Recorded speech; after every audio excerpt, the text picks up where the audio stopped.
6 months after the Battle of Earth, Ambassador Huon Park stood in what had once been the Imperial Throne World's council chamber. The building was massive, built from materials that did not exist on Earth, designed to make visitors feel small and insignificant. But Hywen did not feel small.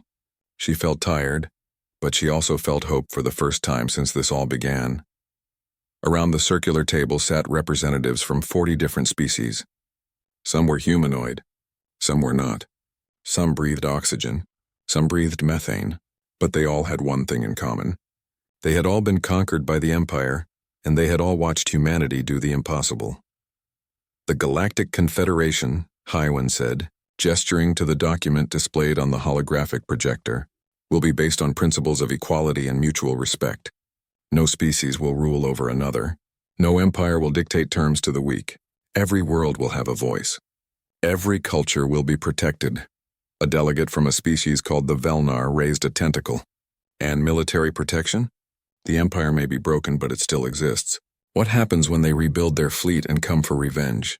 Admiral Doyen stepped forward from where he had been standing at the back of the room. He was still in his uniform, though now it bore new medals and honors. The human fleet will defend any species that joins the Confederation, not as conquerors, but as allies. We will teach you our technology. We will train your soldiers. And together we will ensure that no empire can ever threaten our freedom again. The chamber erupted in discussion. Some species were eager to join. Others were cautious, afraid that humanity was just replacing one empire with another. Hywen let them talk for a while, then raised her hand for silence.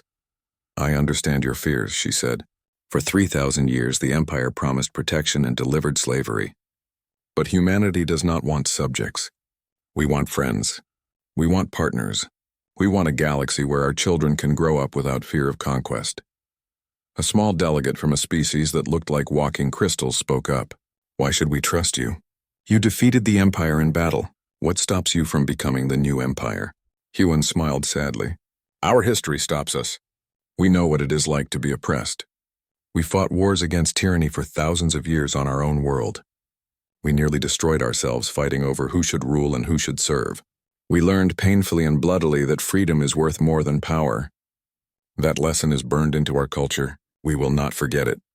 Across the galaxy, Captain Jihoon worked on the shattered remains of a world called Talos Prime. The Empire had bombarded this planet 200 years ago when its people tried to rebel.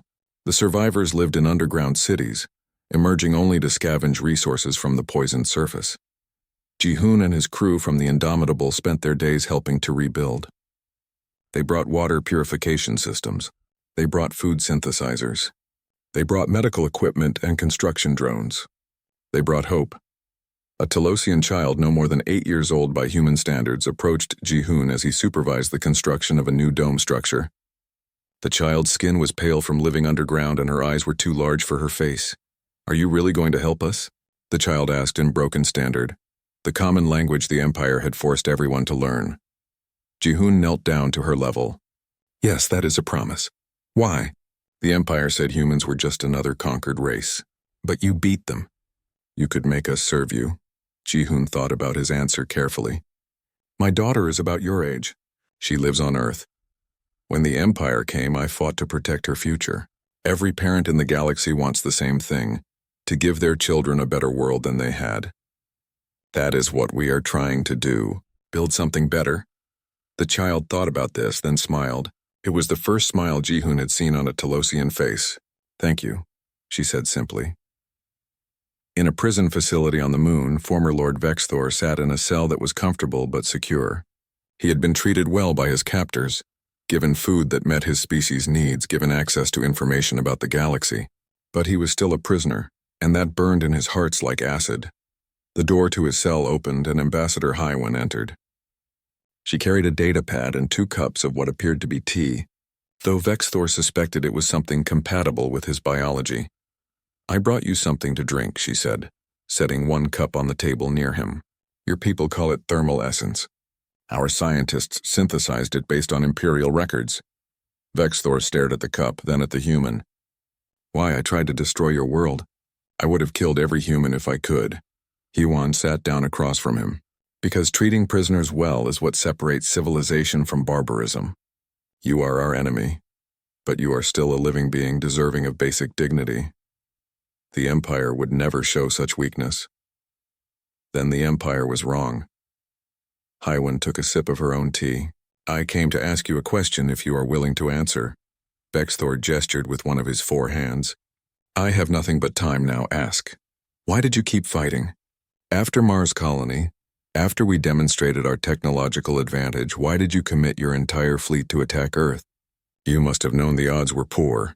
The former Imperial commander was silent for a long moment. Then he spoke, his voice quiet. Pride, arrogance, fear. I could not accept that a species as young as yours could be superior to the Empire. I could not face the shame of retreat. And I was afraid that if I failed, my life would lose meaning. And now? What do you think now? Vexthor looked at his hands, at the symbols of rank that had been stripped from his uniform. I think I was a fool. The Empire taught us that age equals superiority, that the old civilizations were better than the young ones simply because they were old. But we were like an ancient tree that looked strong but was rotting from the inside. You humans, you are like a young forest fire, burning and chaotic and full of energy. We stood still. You never stopped moving forward. Hywen set down her tea. The Confederation is being formed. A union of free species working together. Some of the member worlds want to execute you for war crimes. Some want life imprisonment. What do you think should happen to you? I deserve death, Vexthor said simply. I ordered the attack on Mars. I would have destroyed Earth. Justice demands my execution. Perhaps, Hywen said, but I have another option. The Confederation needs people who understand the Empire, who can help us negotiate with the Imperial core worlds, who can prevent future wars. Would you be willing to serve the Confederation in that capacity? To use your knowledge to build peace instead of wage war? Vexthor stared at her in shock. You would trust me? Trust? No, but I believe in redemption. I believe people can change. You made terrible choices, but you can make better ones now. The question is, will you? The former Imperial commander looked at the human ambassador for a long time. Then slowly he nodded. I will try. 20 years passed. The Galactic Confederation grew to include 100,000 star systems. The Empire did not dissolve completely, but it was reformed. Its rulers forced to answer to councils and courts rather than rule by divine right. Wars still happened. Conflicts still arose, but they were smaller, more local, and often resolved through negotiation rather than destruction. Earth became the cultural heart of the Confederation. Humans spread across the galaxy, not as conquerors, but as teachers, engineers, artists, and diplomats. They brought their technology, but they also brought their philosophy. That freedom was worth fighting for. That diversity made civilization stronger, that the arc of history could bend toward justice. If people were brave enough to bend, Admiral Doyen retired from military service and spent his final years teaching at the Confederation Military Academy on Mars. His students came from 100 different species, all of them learning the lessons of the Battle of Earth. Not just the tactics and strategies, but the deeper truths. That numbers were not everything. That technology was not everything. That the will to defend what you love could overcome impossible odds. Captain Jihoon became a captain in the Confederation Defense Force, commanding the new flagship named Unity. His daughter, now grown, served as his first officer. Together they patrolled the borders of Confederation space, protecting the freedom that so many had fought for. Ambassador Hywen served as the first Secretary General of the Confederation. She spent 20 years building bridges between species, resolving conflicts and ensuring that the mistakes of the Empire were not repeated. When she retired, she returned to Earth and wrote a book about the first contact with the Empire. The final line became famous across the galaxy. They laughed at our threats because they had survived worse than we could imagine. Let us never forget that the size of an army means nothing compared to the size of their spirit. Vexthor, the former Imperial commander, kept his word.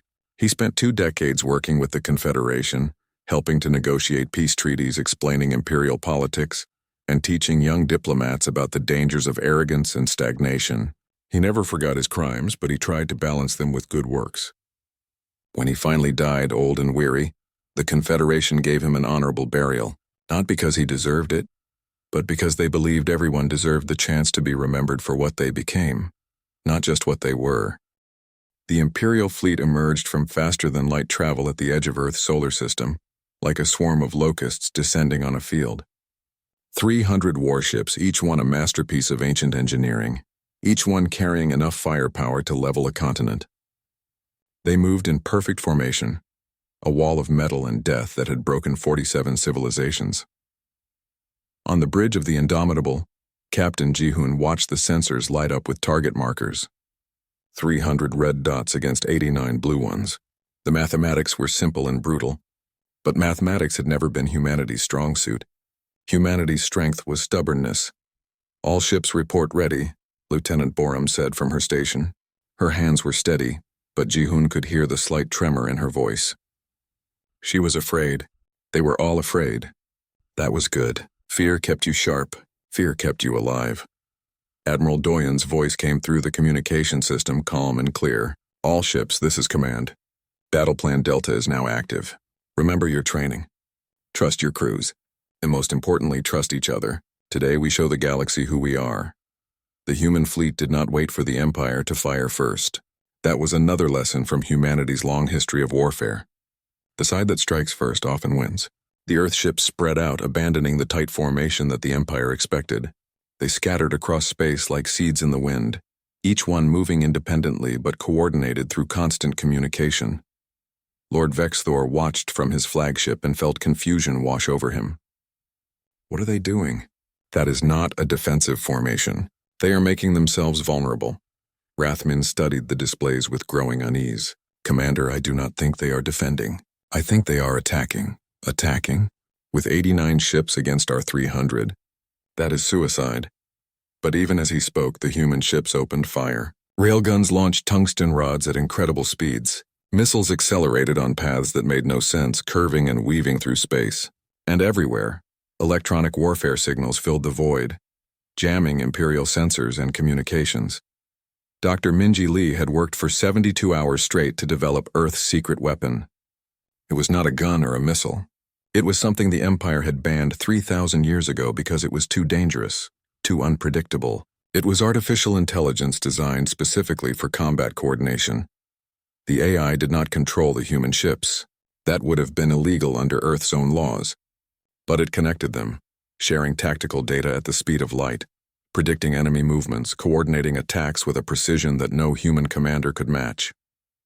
89 ships moved as one organism, each part independent but working toward a single goal. The first wave of Imperial ships opened fire, their plasma cannons lighting up space. But the human ships were already moving, already dodging, already somewhere else. Humanity had been flying atmospheric fighters for centuries, dodging missiles and bullets and enemy fire. Space was just another battlefield, and humans had always been good at adapting. Commander Yuna Kang led Phoenix Squadron and 500 other fighters into the teeth of the Imperial fleet. The fighters were tiny compared to the massive warships, like mosquitoes attacking elephants. But mosquitoes could kill, and these fighters were armed with Seojin Bay's shield breaker torpedoes. "All fighters, pick your targets and fire at will," Yuna commanded. Her fighter dove toward an Imperial cruiser, weaving through plasma fire that would have vaporized her ship if it connected. She fired a torpedo at point-blank range, watched it phase through the shields, watched it crack the cruiser's hull. "That's one. Let's get 9 more." Around Earth, the battle became chaos. The Empire's careful formation broke apart as human ships darted in and out, striking and vanishing before the Imperial guns could track them. It was guerrilla warfare in space, and the Empire had no experience with it. An Imperial dreadnought locked onto the human destroyer Gwangju. The dreadnought's captain smiled, certain of an easy kill. But Captain Minsu Huang of the Gwangju had other plans. He accelerated directly toward the dreadnought, using Earth's gravity to slingshot his ship around the planet at incredible speed. The dreadnought's targeting computers could not keep up with the maneuver. The Gwangju emerged from behind Earth and fired every weapon it had into the dreadnought's exposed engines. The massive ship broke apart in a silent explosion. "This is Gwangju," Captain Minsu broadcast. "One dreadnought down. Who's next?" But not every human ship was so lucky. The destroyer Daejeon took a direct hit from 3 plasma cannons at once. Its shields overloaded and its hull cracked. Captain Sora Im ordered evacuation, and her crew escaped in pods moments before the ship exploded. The Empire celebrated the kill, but the human crew had survived. They would fight again. The battle raged for hours. Human ships used every trick they had learned from centuries of warfare. They hid behind asteroids that had been quietly moved into position days before. They used the debris from destroyed ships as cover. They coordinated attacks with a precision that made the rigid Imperial formations look clumsy and slow. Dr. Minji's team had discovered something else about Imperial technology. The Empire's ships were powerful, but they were designed for intimidation, not prolonged combat. Their weapons overheated quickly. Their shields drained power from other systems, and most critically, their crews were not trained for actual warfare. 3,000 years of peace had made them soft. Human crews, on the other hand, had been preparing for war since the first human picked up a stick to defend their family. Every ship had damage control teams that could patch holes in the hull while under fire. Every captain had trained for scenarios where half their systems were offline. Every soldier knew that sometimes you had to keep fighting even when victory seemed impossible. Captain Ji-hoon brought the Indomitable into close range with Lord Vexthor's flagship. The two massive ships circled each other like ancient predators, trading fire that lit up the darkness of space. Ji-hoon's tactical officer called out damage reports as shields flickered and hull plates buckled. Forward shields at 40%. Hull breach on deck 7, sealed. Railgun 3 is offline. Keep firing, Ji-hoon ordered. He watched the enemy ship, looking for weaknesses. There. The flagship's shield generators were grouped too closely together. One good hit and they would create a cascade failure. Concentrate fire on their port shield array. Everything we have. The Indomitable's remaining weapons fired as one. Railguns, missiles, and laser batteries all converged on a single point. The Imperial flagship's shield sparked and failed. For a moment, the massive ship was vulnerable. Fire the main cannon, Ji-hoon said quietly. The Indomitable's primary weapon, a massive railgun that ran the length of the ship, fired. A tungsten rod the size of a bus accelerated to a fraction of light speed. It struck the Imperial flagship dead center and punched completely through, emerging from the other side in a spray of debris and atmosphere. Lord Vexthor felt his ship shake violently. Alarms blared. Officers screamed reports. Systems failed across the board. His perfect flagship, his pride, was dying around him. "Commander, we must evacuate," Rathmine shouted over the noise. "The ship is lost." Vexthor looked at the displays showing the battle. His fleet was being torn apart. 300 ships had become 200, then 150. The humans were losing too, but not fast enough. For every human ship destroyed, 3 Imperial ships fell. It was impossible. It should not be happening. But it was. "How?" Vexthor whispered. "How are they doing this?" Rathmine pulled his commander toward the escape pods. "Because they have been fighting since they crawled out of their oceans, Commander. War is in their blood. They do not know how to quit." Around Earth, the Imperial fleet broke. Ships began to retreat, abandoning the formation, fleeing for their lives. The human fleet pursued, not with mercy but with the cold efficiency of creatures who knew that showing weakness now would only invite another attack later. Admiral Doyen watched the Imperial ships scatter and felt no joy. Only exhaustion. The battle had cost Earth 23 ships and thousands of lives. But they had won. Against impossible odds, they had won. "All ships, cease fire," he ordered. "Let them run. Let them tell the Empire what happened here." In an escape pod drifting in space, Lord Vexthor stared at the remains of his fleet. 200 ships destroyed or disabled. His flagship ruined. His reputation shattered. And ahead of him, Earth still shone like a blue jewel, untouched and defiant. "Open a channel to the human fleet," he said quietly. Moments later, Admiral Doyen's face appeared on his screen. The human looked tired but unbowed. "Lord Vexthor," Doyen said, "you have a choice. Surrender and be treated as prisoners of war under human military law, or continue to fight and die in the void. Choose quickly." Vexthor looked at the old human and saw something in those eyes that he had never seen before. Not cruelty, not hatred, just a cold, hard determination that came from a species that had spent its entire existence fighting to survive.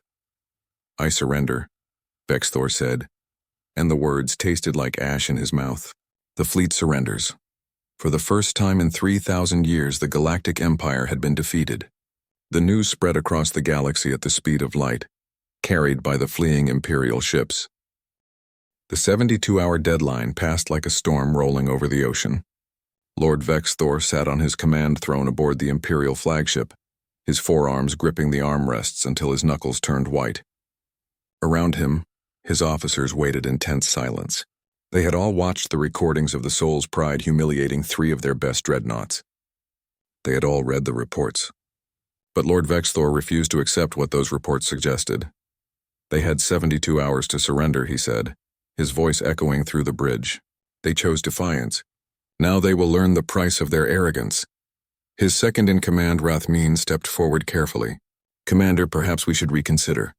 Request reinforcements from the core worlds. These humans are not like other species we have conquered. Vexthor's eyes flashed with anger. You suggest we retreat? We who have conquered 47 civilizations. No. We will make an example of their Mars colony, a demonstration of imperial power. 50 warships should be more than sufficient to destroy one small settlement. Commander, I must advise against. Your advice is noted and rejected. Send the order. 50 Imperial warships broke formation and accelerated toward Mars. The red planet hung in space like a warning, but the Imperial commanders did not see it. They saw only another target, another primitive world to be crushed under the Empire's heel. On Mars colony, alarms blared through the domed cities. Commander Yuna Kang ran through the corridors of the military base, pulling on her flight suit as she moved. She was young for a squadron commander, only 28, but she had logged more combat hours in simulators than any pilot in human history. Mars had always been a testing ground for humanity's best and brightest. All pilots to your fighters, she shouted into the comm system. This is not a drill. We have 50 Imperial warships inbound. Estimated time to weapons range 12 minutes. In the hangar, pilots scrambled into their cockpits. The fighters were small, sleek machines designed for one purpose: killing enemy ships. They had no comfort systems, no extra space, no luxuries. Every inch of their design was optimized for speed, maneuverability, and firepower. Control, this is Phoenix Squadron, Yuna said as her fighter systems came online. 12 birds ready for launch. I know the odds look bad, but remember your training. We're faster than they are. We're smarter than they are. And most importantly, we're human. That means we don't know when to quit. Her squadron launched from Mars colony like bullets from a gun. 12 human fighters against 50 Imperial warships. The numbers should have been suicide. But numbers did not tell the whole story. The Imperial fleet approached in a standard formation, their ships moving in perfect synchronization. It was beautiful in a way, like a parade or a dance.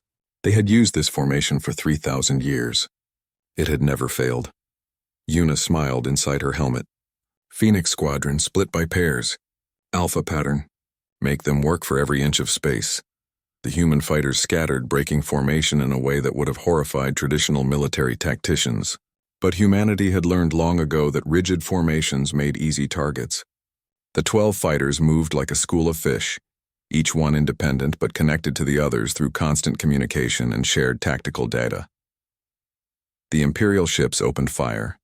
Plasma bolts filled space with deadly light, but the human fighters were already gone, moving at speeds and angles that the Imperial targeting computers could not predict. Humanity had been flying combat aircraft for centuries. They understood three-dimensional warfare in a way that the Empire, with its focus on intimidation over actual combat, had forgotten.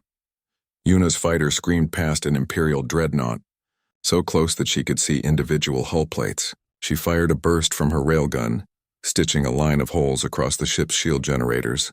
Without shields, the dreadnought was vulnerable. Her wingman, Lieutenant Quan Cho, followed up with a missile that punched through the exposed hull and detonated inside the ship's engine room. 1 down, 49 to go.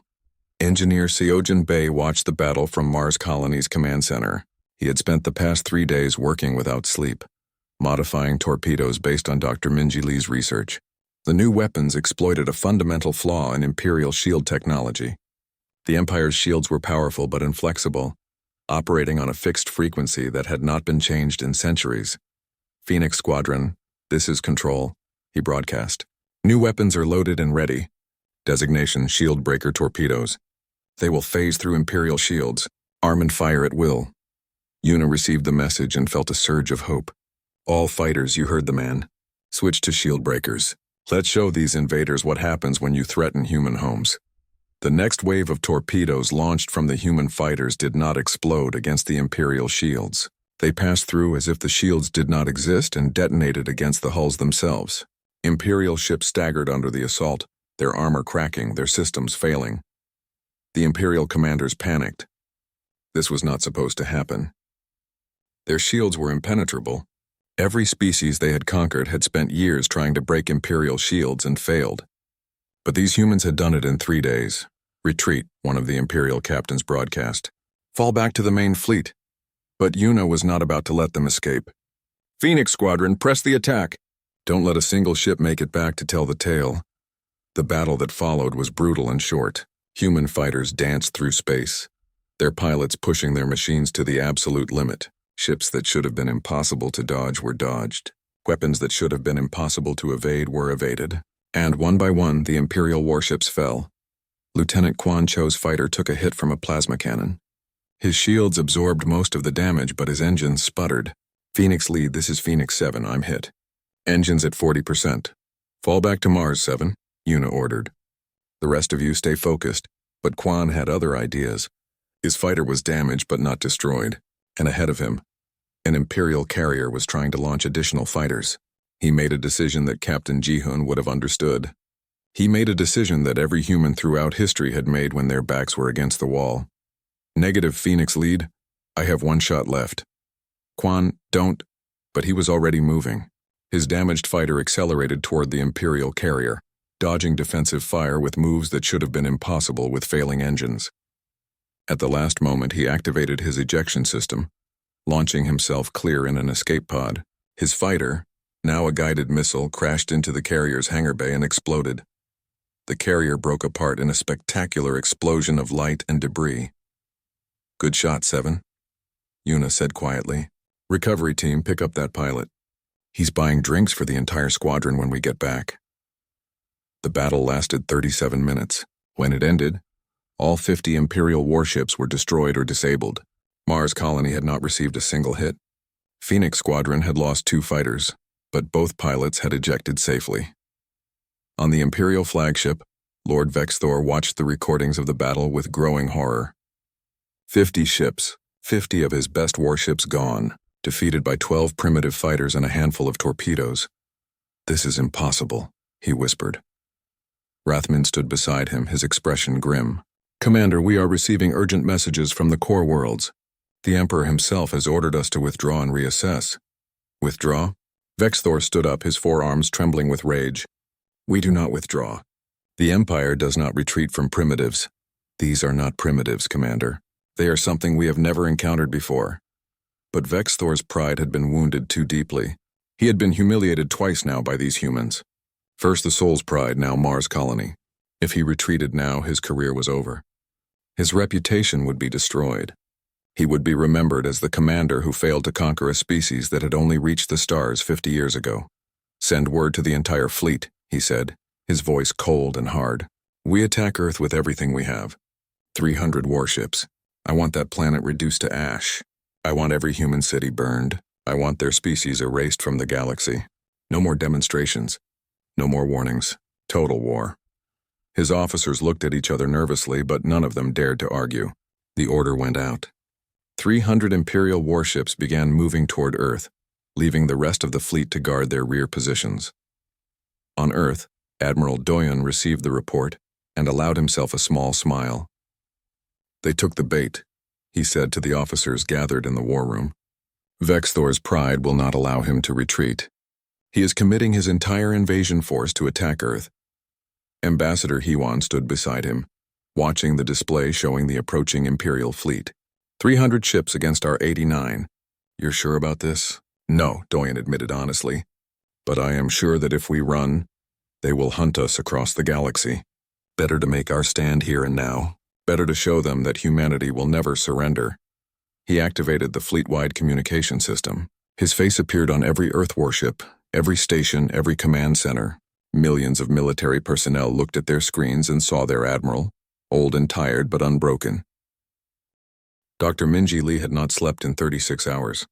Her eyes burned and her coffee had gone cold hours ago, but she could not stop staring at the data scrolling across her screens. Around her, the Xenotechnology lab in the Tokyo research facility buzzed with activity. Scientists from every nation on Earth worked side by side, analyzing every bit of information they could gather from the alien fleet. This doesn't make sense, Minji muttered, running the calculations again. She called over her colleague, Dr. Juan Park. Look at this. The energy signature from their weapons. Juan leaned in, adjusting his glasses. He stared at the data for a long moment. Then he looked at Minji with wide eyes. That's impossible. I know. Their plasma cannons are using a Mark 7 energy matrix. We stopped using those 200 years ago. They're inefficient and unstable. I know, Minji said again. She pulled up more data, her fingers flying across the keyboard. Look at their shields. Look at their engines. Look at their hull composition. Juan, their entire fleet is using technology that we abandoned generations ago. But they're 3,000 years old. They conquered the galaxy. How can their technology be behind ours? Minji sat back in her chair and a slow smile spread across her face. Because they stopped advancing. They conquered everything 3,000 years ago, and then they stopped innovating. Why improve your weapons when no one can fight back? Meanwhile, in the intelligence division on the moon base, Sub-Commander Jiwoo Han was making her own discoveries. She had spent the last day intercepting and decoding Imperial communications. The Empire's encryption was good, but it was not good enough. Humanity had spent centuries developing code-breaking technology for wars against each other. Breaking alien codes was just another puzzle. Commander, she called out to her superior. You need to see this. She pulled up a translated communication between Lord Vexthor and someone higher in the Imperial command structure. The words made her blood run cold and hot at the same time. These humans are stubborn, Vexthor's message read, but they will break like all the others.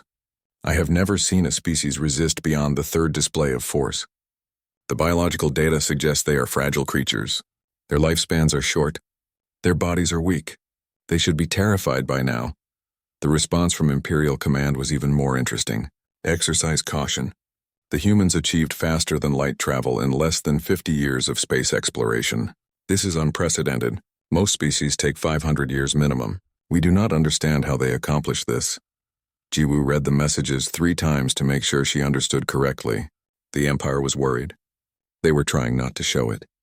But they were genuinely concerned about humanity's rapid technological development.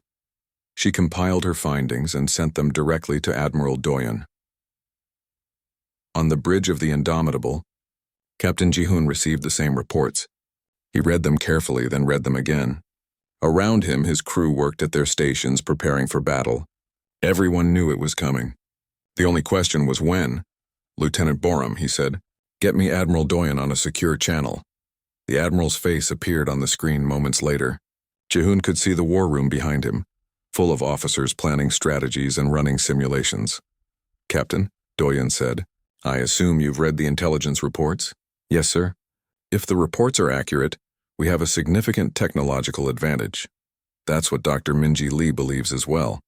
The question is whether we can overcome their numerical superiority. Doyen paused, studying Ji-hoon's face. What do you think, Captain? Can we win? Ji-hoon thought about the question carefully. He thought about his training at the academy, about the history books he had read, about every war humanity had ever fought. Sir, humanity has been fighting wars since before we had written language. We've fought each other with sticks and stones. We've fought with swords and arrows. We've fought with guns and tanks and nuclear weapons. We nearly destroyed ourselves 12 times. But we're still here. And every single war taught us something new about how to fight. Your point, Captain? My point is that the Empire has been at peace for 3,000 years. They conquered the galaxy and then stopped. They've forgotten how to actually fight a war. They only know how to intimidate. But we remember. It's in our DNA. Admiral Doyen was quiet for a moment. Then he smiled, and it was a cold, dangerous smile. I was hoping you would say that. I have a mission for you, Captain. Take the Soul's Pride and approach the Imperial fleet. I want you to send them a message. What kind of message, sir? The kind that shows them we're not afraid. 6 hours later, the Soul's Pride, a small frigate with a crew of only 50, accelerated away from Earth. Ji-hoon stood on its bridge, watching the Imperial fleet grow larger on the screens. His heart pounded in his chest, but his hands were steady on the controls. Sir, we're being hailed by the Imperial fleet, reported the communications officer. They're demanding we turn back or be destroyed. Ignore them, Ji-hoon said calmly. Continue on course. The Soul's Pride flew into the heart of the Imperial formation. Massive alien warships surrounded them, each one large enough to swallow the frigate whole. Warning alarms blared as targeting locks activated. Dozens of weapons trained on the small human ship. Sir, they're powering weapons, the tactical officer said, his voice tight. I see them, Ji-hoon replied. He opened a channel to the Imperial fleet. This is Captain Ji-hoon Kim of the Earth vessel Soul's Pride. You have threatened my world and my people.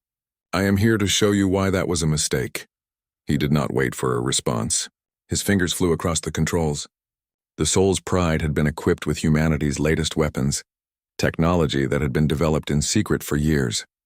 The railgun fired, accelerating a tungsten rod to a significant fraction of light speed. It punched through the shields of an Imperial dreadnought like they were not even there. The dreadnought's power systems exploded in a cascade of failures. Before the Empire could respond, Ji-hoon targeted a second ship. The new torpedo design, created by engineer Seojin Bai, exploited a flaw in Imperial shield technology that Dr. Minji Lee had discovered. The torpedo phased through the shield at exactly the right frequency and detonated against the hull. Another dreadnought went dark, drifting in space. A third Imperial ship tried to fire on the Soul's Pride. Ji-hoon's ship dodged with a grace that the massive alien vessels could not match. Human ships had been designed for combat, tested in countless simulations and real battles between Earth's nations. They were fast, agile, and deadly. The third Imperial ship's weapon systems overloaded as Ji-hoon's electronic warfare officer hacked their targeting computers. The Empire had never considered that someone might be able to break into their systems. They had been the only ones with advanced technology for so long that they had forgotten to protect against intrusion. 90 seconds after entering the Imperial formation, Ji-hoon had disabled 3 dreadnoughts. He turned the Soul's Pride around and flew back toward Earth untouched. On the Imperial flagship, Lord Vexthor stared at his screens in disbelief. Around him, his officers shouted in panic, trying to understand what had just happened. One ship, Vexthor whispered. One tiny ship did this? His second in command, a being called Rathman, looked at the data with growing fear. Commander, I recommend we reconsider our approach. These humans are more dangerous than we thought. Nonsense, Vexthor snapped, but his voice lacked confidence. It was a lucky strike. Nothing more. But in the back of his mind, doubt began to grow. For 3,000 years, the Empire had been unstoppable. Species surrendered at the first threat. Battles were won by reputation alone. But these humans, these young, fragile creatures who had only just reached the stars, they were different. They were not afraid, and that changed everything. The morning sun over Seoul never rose that day. Instead, a shadow fell across the entire Korean peninsula, stretching from the Yellow Sea to the East Sea. People looked up from their breakfast tables, stopped their cars on the highways, and pointed at the sky with trembling fingers. Something massive blocked out the sun. Above Earth's atmosphere, Captain Ji-hoon Kim stood on the bridge of the Indomitable, humanity's largest warship, and stared at the screens in disbelief. The alien fleet had appeared without warning just 30 minutes ago. Hundreds of ships, each one larger than a city, hung in perfect formation around Earth like a noose tightening around a neck. Sir, we're receiving a transmission, said Lieutenant Boram Shin, her voice tight with tension. It's broadcasting on all frequencies. Every screen on Earth is showing it. Ji-hoon nodded. Put it through. The main view screen flickered to life. The creature that appeared was unlike anything humanity had ever seen. It stood tall, with 4 arms and skin that shifted between purple and blue like oil on water. Its eyes were too large, too knowing, and held nothing but contempt. When it spoke, the translation software turned its words into perfect Korean, English, Mandarin, and every other human language simultaneously. Primitive beings of Earth, the creature said, its voice dripping with boredom. I am Lord Vexthor, Supreme Commander of the Celestial Dominion's 7th Fleet. You exist in space claimed by the Galactic Empire for the past 3,000 years. Your presence here is a violation of Imperial law. Ji-hoon watched as the alien gestured with one of its 4 hands. Images appeared behind it, showing destroyed planets, burning cities, species that looked human but were not, kneeling before golden thrones. The Galactic Empire rules over 40,000 star systems. We have brought order to the chaos of the galaxy. 47 civilizations have refused our generous offer of protection. All 47 no longer exist. Vexthor leaned closer to the camera, and Ji-hoon could see something like amusement in those alien eyes. You have exactly 72 hours to accept our terms. You will surrender all military vessels. You will accept imperial governors on every major world. You will pay tribute of 20% of your gross planetary product. You will provide soldiers for the Imperial Army, and you will recognize the Emperor as your supreme ruler." The alien paused, letting the words sink in. Across Earth, billions of people watched in silence. Children cried.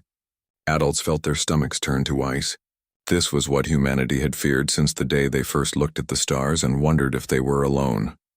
"If you refuse," Vextor continued, "we will demonstrate the consequences.